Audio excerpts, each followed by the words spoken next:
Welcome to Suman TV. ఎప్పుడు వార్తల్లో ఉండే తిరుమల రెడ్డి, న్యూస్ చెప్పే తిరుమల రెడ్డి ఎందుకు ఇవాళ ఒక పంట పొలంలో కనిపించాడు అని ఆలోచిస్తే, నేను పంట పొలంలో కాదు, చాలా దూరం వచ్చాను. హైదరాబాద్ నుంచి చాలా దూరం వచ్చాను.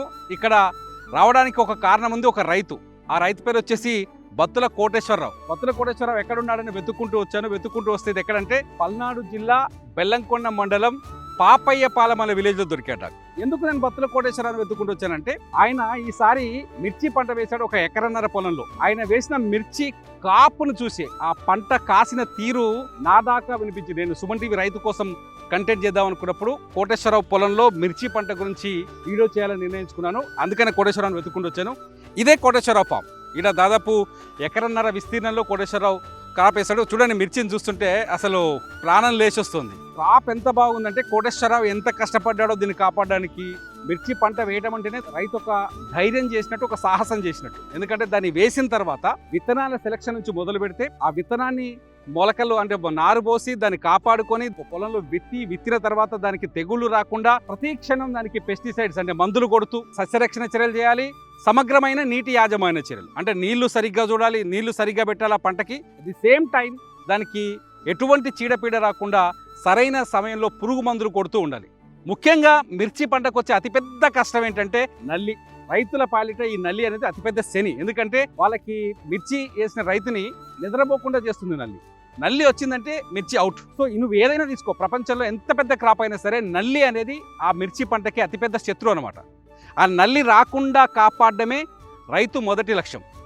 నల్లిని జయించగలిగిననుకో మిర్చి పొలంలో రైతు, ఖచ్చితంగా ఆ క్రాప్ అద్భుతం. అయితే ఇక్కడ అతిపెద్ద సబ్జెక్ట్ ఇంకొకటి కూడా ఉంది, విత్తనం. రైతు పొలంలో మిర్చి వేయాలని నిర్ణయం తీసుకుంటే ఏ పంట వేయాలి, ఏ విత్తనం సెలెక్ట్ చేసుకోవాలి, ఏ రకం. ఎందుకంటే మార్కెట్లో ఊదరగొట్టే విత్తనాలు చాలా కనిపిస్తాయి మనకి. టీవీలో యాడ్స్ కావచ్చు, చాలా చూస్తూ ఉంటాం. మనకేం తెలుసు, మన హైదరాబాద్లోనో లేకపోతే సిటీలోనో అర్బన్లోనే ఉండే మనకేం తెలుసు, కూరలో కారం ఎక్కువైందంటే అబ్బా మిర్చి అంటూ, తక్కువైందంటే తక్కువైందంటూ. కానీ దాన్ని పండించడానికి రైతు ఎంత కష్టపడతారనే విషయం చాలా ఇంపార్టెంట్. అందుకని విత్తనం సెలెక్ట్ చేసే సబ్జెక్టు మొదలు పంట కోతకొచ్చే వరకు దాన్ని సంటి బిడ్డలా చూసుకోవాలన్నమాట. అయితే ఇక్కడ కోటేశ్వరరావు, ఏదైతే బత్తుల కోటేశ్వరరావు నేను వెతుకుడు వచ్చానని చెప్పాను కదా, కోటేశ్వరరావు ఏం విత్తనం వాడనేది నాకు ఇంట్రెస్టింగ్గా మారింది. ఎందుకంటే కాపు చూస్తే మీకు ఒక చిన్న సీన్ చూపిస్తా. ఈ చెట్టును చూడండి, దీని క్రాప్ చూడండి.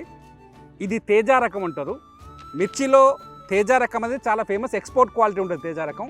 మార్కెట్లో అధిక ధర కలిగింది తేజ రకం. ఒకసారి చూడండి, ఈ చెట్టును గట్టిగా ముట్టుకుంటే కాయలు రాలిపోతాయని భయం వేస్తుంది, కానీ రాలవు. కోటేశ్వరరావు మనకి ఇచ్చిన ఇన్ఫర్మేషన్ ప్రకారం రాలవు. దీని హైట్ ఆల్మోస్ట్ ఆల్ 3.5 వరకు, అంటే 3.5 ఫీట్ల ఎత్తు వరకు ఉండొచ్చు, 4 ఫీట్ల వరకు కూడా వస్తుందని చెప్తున్నారు. రైతు బత్తుల కోటేశ్వరరావుతో మాట్లాడినప్పుడు చెప్పాడు, ఏం విత్తనం వేశావు కోటేశ్వరరావు బాబాయ్ అని అడిగితే ఏం చెప్పాడంటే, అది నాకు రంగా 279 సాగర్ సీడ్స్ వాళ్ళండి, వాళ్ళు ఇచ్చారు నాకు అని చెప్పాడు. నేను ఒకసారి దాని గురించి ఎంక్వైరీ చేస్తే నాకు అర్థమైంది ఏంటంటే, రంగా 279 శ్రీ సాగర్ సీడ్స్ వాళ్ళు ఇస్తున్నారు. ఇది రంగా 279 F1 హైబ్రిడ్ తేజ రకం మిర్చి అనమాట. తేజ రకం అంటే ఏంటంటే కొంచెం కాయ పొడుగ్గా వస్తుంది, ఎక్స్పోర్ట్ క్వాలిటీలో ఉంటుంది అనమాట. తేజాస్ అనేది రెగ్యులర్ గా మిర్చి రైతులు అడిగితే తేజ అనగానే చెప్పేస్తారు, అది ఎక్స్పోర్ట్ క్వాలిటీ, చాలా మంచి క్రాప్ వస్తుంది, పొడుగ్గా ఉండాలి, సన్నగా ఉండాలని చెప్తారు.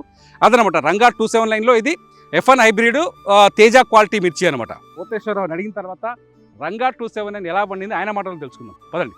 పాపయ్యపాలెంలో కోటేశ్వరరావు ఎకరన్నర పొలంలో రాజులాగా, రైతు రాజు అంటాం కదా, రాజులాగా హ్యాపీగా క్రాపింగ్ చేస్తున్నాడు. ముఖ్యంగా మిర్చి చేస్తున్నాడు. ఎన్నేళ్ళ నుంచి చేస్తున్నావు బాబాయ్? 20 సంవత్సరాల నుంచి చేస్తున్నా.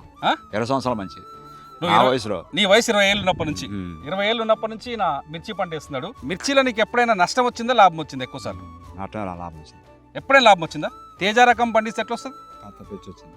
తేజ రకం పంట వేసినప్పుడు మన బాబాయ్ ఎవరైతే కోటేశ్వరరావు ఉన్నారో ఆయనకి పెచ్చు వచ్చిందంటే, అంటే ఎక్కువ లాభం వచ్చిందని చెప్తున్నారు. పోయిన పంట ఎట్లుంది? పోయినసారి క్రాపు ధర ఎట్లుంది మిర్చిది? పోయిన పంట కూడా పర్లేదా? నీకు పంట బాగా వచ్చింది, ధర ఎట్లుంది? 10, 11 ఆ రేట్లు మొత్తం 100 గంటలు కూడా. ధర అంత తక్కువప్పుడు కూడా ఇంత ధైర్యం చేసి మళ్ళీ మొత్తం ఉన్న పొలం అంతా మిర్చి ఎందుకు పెట్టినవే? ఏంటి ఒక ఏడు కాకపోయినా కాలపద్దా, ఒక ఏడు కాకపోయినా ఒక ఏడు కాలపద్దా అని ధైర్యం వేసిన, ధైర్యంతో వేసినావు. బాగా నమ్మినావు కదా మిర్చి పంటని. నీకు ది బెస్ట్ అంటే మంచిగా అనిపించిన విత్తనం ఏంది? 279 రంగా 279 రంగా 279 అంటాం కదా. ఎవరు సాగర్ సీడ్స్ వాళ్ళు ఇచ్చారా మీకు? ఈయన ఈసారి కోటేశ్వరరావు బాబాయ్ తన పంట పొలంలో వేసింది ఏంటంటే సాగర్ సీడ్స్ వాళ్ళు ఇచ్చిన రంగా 279. ఒక క్రాప్ ఎంత వస్తుంది? ఒక ఖాతకి 3 సార్లు వస్తుంది ఖాత. ఒకసారి చూద్దా. ఇది చూడండి ఒకసారి చూడండి. కోటేశ్వరరావు గారు ఇక్కడే ఉన్నారు, మనతో పాటు చూపిస్తున్నారు. ముందు మొదటి ఖాతా ఇది, నేను ఇక్కడ చూపిస్తాను చూడండి. ఇది మొదటి ఖాతా, ఈ రెడ్ కలర్ అనేది మొదటి ఖాతానే కదా, ఫస్ట్ వచ్చిన క్రాప్ ఇది. అదేగా మొదటి కిత్తలో వచ్చిన ఫస్ట్ వచ్చిన కాపు పండుగాయ తెంపలే కదా ఇంకా నువ్వు తెంపల కటింగ్ నెక్స్ట్ లాస్ట్ పోతావు. రెండోది వచ్చేసి ఇది ఈ గ్రీన్ చిల్లీ ఉంది కదా, రెండో ఖాతా. ఇప్పుడు మూడోది పూతగా ఉంది చూడండి, మళ్ళీ వస్తుంది 3 ఖాతాలు వస్తుంది. 4 వస్తుందా? లైన్లో ఉంది కదా, రావచ్చు అనుకుంటున్నా. ఆయన చెప్తున్న మాటల ప్రకారం ఏంటంటే 3 ఖాతాలు అద్భుతంగా కాస్తుంది. 3.5 ఫీట్ల వరకు హైట్ ఉంది చెట్టు. రంగా 279 మనం చూస్తున్నాం, ప్రత్యక్షంగా చూస్తుంది. 3.5 ఫీట్ల వరకు హైట్ కనిపిస్తుంది మనకు కొలిచినా కూడా. బాబాయ్ చెప్తున్న మాటల ప్రకారం ఆయన 3 అని చెప్తున్నారు. ఎందుకంటే మనకైతే కొలతలతో చూస్తే 3.5 ఫీట్లు చాలా చెప్పేవాళ్ళంగా, అందుకని స్పష్టంగా చెప్తున్నాను నేను. 3.5 ఫీట్ల హైట్ ఉంది. 3 ఖాతాలు ఆల్రెడీ వచ్చేసింది చూడండి. ఆల్రెడీ మీకు చూపించాను కదా, రెడ్ మొదటి వచ్చిన ఖాతా, మళ్ళీ గ్రీన్ ఒకటి వచ్చింది, 3వ పూత కనిపిస్తుంది. సో రంగా 279 క్రాప్ ఈయన వేయటం వల్ల ఏంటంటే ఒకటి 3.5 ఫీట్ల హైట్ వస్తుంది. రెండోది వచ్చేసి 3 క్రాప్లు ఆల్రెడీ వచ్చేసింది. నమ్మకం ఉంటే బాబాయ్ చెప్తున్నాడు 4వ ఖాతా కూడా రావచ్చు అని చెప్తున్నాడు. మంచిగా నీళ్లు కడుతున్నాడు, కంటికి రెప్పలా చూసుకుంటున్నాడు పొలాన్ని. మూడోది వచ్చేసి దీనికి ఉన్న స్పెషాలిటీ ఏంటంటే 3 క్రాపులు సమాంతరంగా ఉంటుంది కాయ. మొదటి క్రాప్లో సైజు ఏదైతే ఉందో ఈ మిర్చి సైజు, మనం గ్రీన్ తీసుకో, ఇందులో సెకండ్ క్రాప్లో గ్రీన్, 2 సేమ్ ఉంటాయి చూడండి, సైజులో సేమ్ ఉంటుంది. ఇది స్పష్టంగా ఇక్కడ మీకు ఒక green and red chilli crop size చూడు సేమ్ ఉన్నాయి కదా, ఒకే తీరు ఉంది కదా. సో నీకు పైకి వచ్చినాక కూడా ఈ పిందె, ఇదంతా పిందె దశలో ఉంది. పిందె ఈ స్థాయిలో ఉందండి. ఒకసారి చూడండి, 3 పిందెలు చూపిస్తాను. పిందెనే ఈ స్థాయిలో ఉందంటే నీకు ఇది పెరిగేసరికి ఇంకా పెద్ద వస్తుంది కదా, దీని సైజ్ వస్తుంది కదా, బరాబర్ వస్తుంది. తాళ్ళు అస్సలు కనిపించట్లేదు కదా, తాళం లేదు. శ్రీ సాగర్ సీడ్స్ వారి రంగా 279 విత్తనాల గురించి మనం తెలుసుకుంటే, ఇటువంటి రంగా 279 లాంటి క్రాప్ దొరికితే ఆ రైతుకి నిజంగా గుండెల మీద చేసుకుని హాయిగా నిద్రపోతాడు. రంగా 279 ఉండే ఇంకొక మంచి లక్షణం గురించి చెప్పాలనుకుంటున్నాను. నేను కాదు, రైతే చెప్తాడు. ఆయన అడిగాను కోటేశ్వరరావు గారిని, ఏం చెప్తున్నాడంటే రంగా 279 ఈయన విత్తిన తర్వాత ఎక్కడైనా ఎండు తెగులు కనిపించిందని విల్ట్ అంటారు కదా, లేదండి లేదు ఎక్కడ. ఇప్పుడు మీకు తెలిసిన ఎక్కడైనా ఎండు తెగులు వచ్చేసి పోయిందా క్రాప్? చాలా మంది పోయింది కదా, పోయింది మా దాంట్లో కప్పాల. ఇది అంటే ముఖ్యంగా మిరప రైతులు ప్రధానంగా ఎదుర్కొనే అతిపెద్ద సమస్య విల్ట్ అంటారు. దాన్నే మనం రైతులకు అర్థమయ్యే భాషలో చెప్పాలంటే ఎండు తెగులు. మిర్చికి 2వ శత్రువు, మొదటి శత్రువు నల్లి అయితే 2వ అతిపెద్ద శత్రువు ఎండు తెగులు. నల్లి వస్తే పురుగు మందు కొట్టి దాన్ని కాపాడొచ్చు రాకుండా, అంతేనా? కానీ విల్ట్ వస్తే కాపాడడం కష్టం, మన వల్ల కాదు, కష్టం. సో రంగా 279లో వీళ్ళకి కనిపించింది ఏంటంటే ఎండు తెగులు అనేది ఎక్కడ కనిపించట్లేదు. ఎండు తెగులు ఒకసారి వచ్చిందా ఈ తోటంతా నాశనం అయిపోతుంది. చాలా చోట్ల చాలా మిర్చి రకాల్లో ఎండు తెగులు కనిపించింది. ఈసారి ధర పడిపోయినట్టుగానే చాలా చోట్ల క్రాప్ పడిపోవడానికి ఇంకొక కారణం ఎండు తెగులు. కానీ రంగా 279 ఉన్న చోట అది కనిపించలేదని రైతులు చాలా స్పష్టంగా చెప్తున్నారు. దీన్ని బట్టి మనకు అర్థమవుతుంది ఏంటంటే రంగా 279కి తెగుళ్ళ బెడద చాలా తక్కువగా ఉంటుంది. తెగుళ్ళని ఎదుర్కొనే శక్తి ఉందని చెప్తున్నారు వీళ్ళు. మనకు అర్థమవుతుంది కూడా ఇక్కడ ఈ ఫీల్డ్ని చూస్తుంటే. రంగా 279 తీసుకునే రైతులు తెగుళ్ళ నుంచి ఖచ్చితంగా తక్కువ సమస్యను ఎదుర్కొంటారు. అట్లాగే మంచి క్రాప్ను తెచ్చుకుంటారు. సేమ్ సైజ్ క్రాప్ వస్తుంది రంగా 279లో.